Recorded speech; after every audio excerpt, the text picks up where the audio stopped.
হাজার চেষ্টা করলেও জমি আপনি কোনোভাবেই আপনার দখলে রাখতে পারবেন না।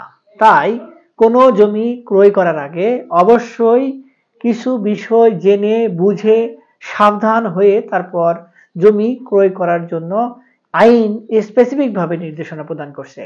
তো একটি জমি আপনি ক্রয় করতে গেলে কি কি আইন মেনে কিংবা কোন পদ্ধতিগুলো মেনে জমি ক্রয় করলে পরবর্তীতে আপনার মালিকানা সংক্রান্ত কিংবা ভোগ দখল সংক্রান্ত কোনো ঝামেলা কিংবা আপনাকে জটিলতার মধ্যে পড়তে হবে না, আজকের ভিডিওটিতে এই সকল বিষয় নিয়েই আলোচনা করব।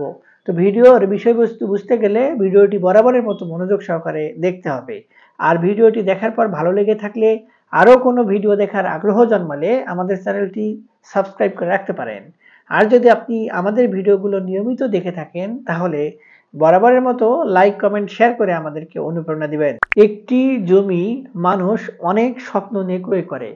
হয়তো সেই স্বপ্নটা হতে পারে একটি সুন্দর স্বপ্নের বাড়ি নির্মাণ কিংবা সেই সকল সম্পত্তিতে চাষবাস করে জীবিকা নির্বাহ কিংবা ভবিষ্যতে উন্নত জীবন ধারণের চাহিদা নিয়ে।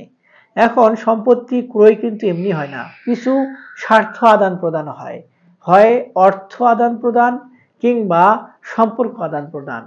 এই বিষয়গুলো স্বাভাবিকভাবেই দেখলে অনেক সহজ মনে হলেও বিষয়গুলোতে যখন কোনো ব্যক্তি ঝামেলাতে পড়ে তখন বিষয়গুলো অনেক জটিল হয়ে যায়।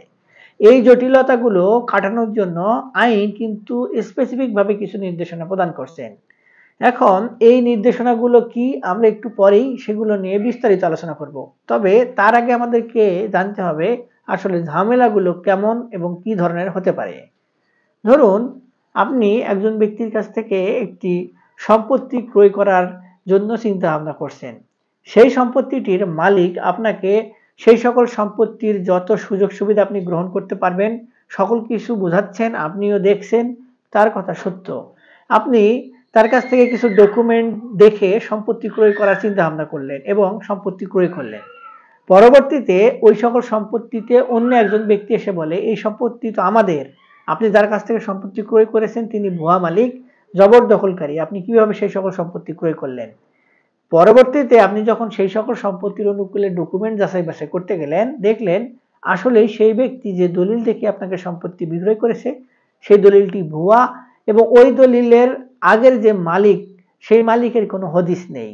বর্তমানে যারা সম্পত্তির মালিকানা দাবি করছেন সেই সকল ব্যক্তির কাছে রেকর্ড রয়েছে, পূর্বপুরুষের নামে দলিল রয়েছে কিংবা তাদের নামেও দলিল রয়েছে। তারা কোনোভাবেই সম্পত্তি থেকে বিতাড়িত হয়েছিলেন, যার কারণে পরবর্তীতে আর কোনোভাবে ভোগ দখলে থাকতে পারেন নাই। এই সুযোগটি নিয়েই আপনার কাছে সম্পত্তিটি বিক্রয় করা হয়েছে। আর একটি বিষয় ঘটে থাকে, সেটি হলো যদি কোনোভাবে সম্পত্তির মালিকানা সংক্রান্ত বিষয় নিয়ে আদালতে মামলা দায়ের করে সেই মামলা প্রসিডিং অবস্থায় থাকে কিংবা বিচারাধীন অবস্থায় থাকে, এক্ষেত্রে ম্যাক্সিমাম সময় যে বিষয়গুলো হয় সেটি হচ্ছে রেকর্ড খতিয়ান বিষয় নিয়ে মামলা হয়ে থাকে।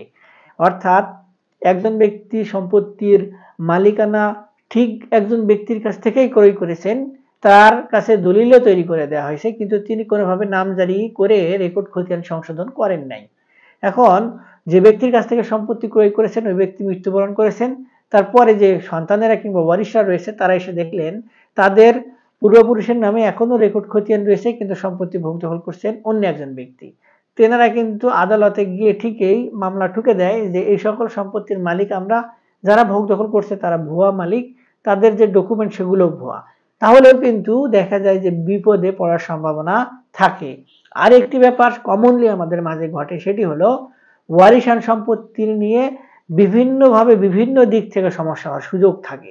এক্ষেত্রে প্রধান যে সমস্যাটি হয় সেটি হলো বেশিরভাগ ক্ষেত্রেই আমরা সম্পত্তি শুধু নামজারি কিংবা খতিয়ান দেখেই ক্রয় করে থাকি, কিন্তু ওই সকল ওয়ারিশান সম্পত্তি ভাগাভাগি করার জন্য ভূমি অধিগ্রহণ এবং প্রজাস্বত্ব আইন 1950 সালের ধারা 143-এর খতে বলা হয়েছে যে কোনো ওয়ারিশান সম্পত্তি ভোগ দখল করার জন্য প্রথমেই বন্টন দলিল প্রস্তুত করতে হবে সকল ওয়ারিশদের সম্মতি নিয়ে। তারপরে সেই দলিলটি আবার পরবর্তীতে রেজিস্ট্রেশন অ্যাক্ট অনুযায়ী রেজিস্ট্রেশন করতে হবে এবং সেই রেজিস্ট্রেশন দলিলটি দিয়ে পরবর্তীতে খতিয়ান কিংবা নামজারি করে সেই সম্পত্তির অনুকূলে হোল্ডিং এবং খাজনা নম্বর খুলতে হবে, তারপরে সম্পত্তির ক্রয় বিক্রয়টা করতে হবে। কিন্তু আমরা যখন এই যে ওয়ারিশান সম্পত্তিগুলো ক্রয় করি, তখন জেনে হোক কিংবা না জেনে হোক কিংবা আমাদের কুমতলবের কারণেই হোক, আমরা শুধুমাত্র তার নামে রেকর্ড খতিয়ান হয়েছে, নামজারি করে নিয়েছেন, তার পিতার সম্পত্তি কিংবা মায়ের সম্পত্তি তিনি ওয়ারিশান সূত্রে পাবেন, সকলেই জানে, আপনিও জানেন, কিন্তু আপনি ক্রয় করে ফেলেছেন, ও কোনোভাবে বন্টন দলিল হয় নাই। এই যে বন্টন দলিল হয় নাই, এটি যদি কোনো সচেতন ব্যক্তি আমার মতো কিংবা আপনারা যারা আমার এই ভিডিওটি দেখছেন আপনারা যদি হয়ে থাকেন, তাহলে এই বন্টন দলিল যে হয় নাই আপনাদের ওয়ারিশান সম্পত্তির মধ্যে, আপনার অন্য কোনো ওয়ারিশ যদি সেই সকল সম্পত্তি বিক্রয় করে দেয়, যার কাছে বিক্রয় করলেন তাকে কিন্তু আপনি ভোগ দখল থেকে উচ্ছেদ করতে পারবেন। কেননা আইন যেটি বলছে যে বটোয়ারা দলিল ছাড়া সম্পত্তি কোনোভাবেই ভোগ দখল করা যাবে না এবং কোনোভাবেই পরবর্তীতে নামজারি করা যাবে না। যদি করে সেই নামজারিও বাতিল হয়ে যাবে এবং যে সকল ব্যক্তি সম্পত্তি ক্রয় করবেন তাদের ভোগ দখলও বাতিল। এই যে বিষয়গুলো, এই বিষয়গুলোর কারণে যদি কোনো ব্যক্তি সম্পত্তি ক্রয় করে, তাহলে এই যে বাটোয়ারা দলিল যে নাই, এর কারণে নামজারি থাক আর যাই থাক, আপনার সম্পত্তির মালিকানা কিন্তু ঠিকঠাক মতো হচ্ছে না। যদিও বা আদালতে আপনাদেরকে মামলা মোকদ্দমার মাধ্যমে উচ্ছেদ করাটা কঠিন, কিন্তু শক্ত কোনো ব্যক্তির আন্ডারে পড়লে কিন্তু আপনাদের সেই ভোগ দখল কিংবা মালিকানা কোনোভাবেই টিকানো সম্ভব হবে না।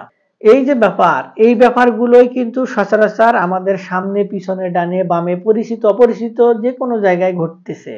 আবার আদালতও এই বিষয়গুলো নিয়ে পেরেশানি, প্রতিনিয়তই এই সংক্রান্ত বিষয় নিয়ে ঘুরে ফিরে মামলা মোকদ্দমা তৈরি হচ্ছে, যার কারণেই ভূমি অপরাধ প্রতিরোধ এবং প্রতিকার আইন যেটি বলছে যে সম্পত্তির অরিজিনাল যে সকল মালিক, সেই সকল মালিকের কাছে যদি মালিকানা প্রমাণ করার জন্য শুধুমাত্র একটি মাত্র দলিল থাকে এবং এই দলিল শুধুমাত্র ক্রয় বিক্রয় সূত্রে কিংবা হস্তান্তর সূত্রে বাটোয়ারা যে কাগজপত্র আমরা তৈরি করি স্ট্যাম্প পেপারে, সেটিই না।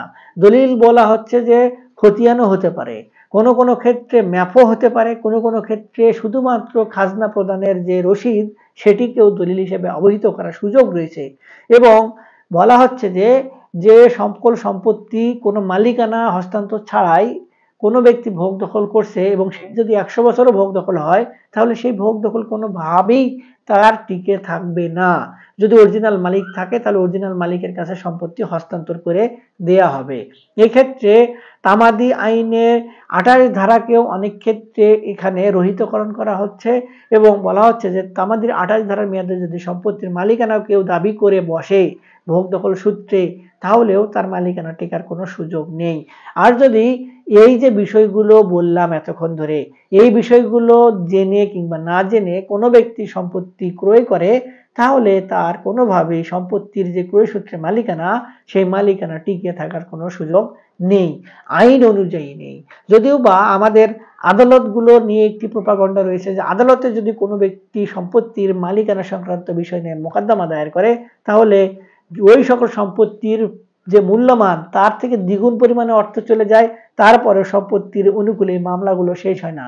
আবার অনেক সময় এমন সময় লাগে যে সময়টার মধ্যে 3 পুরুষও মৃত্যুবরণ করে, কিন্তু কোনোভাবে সম্পত্তির মামলা শেষ হয় না।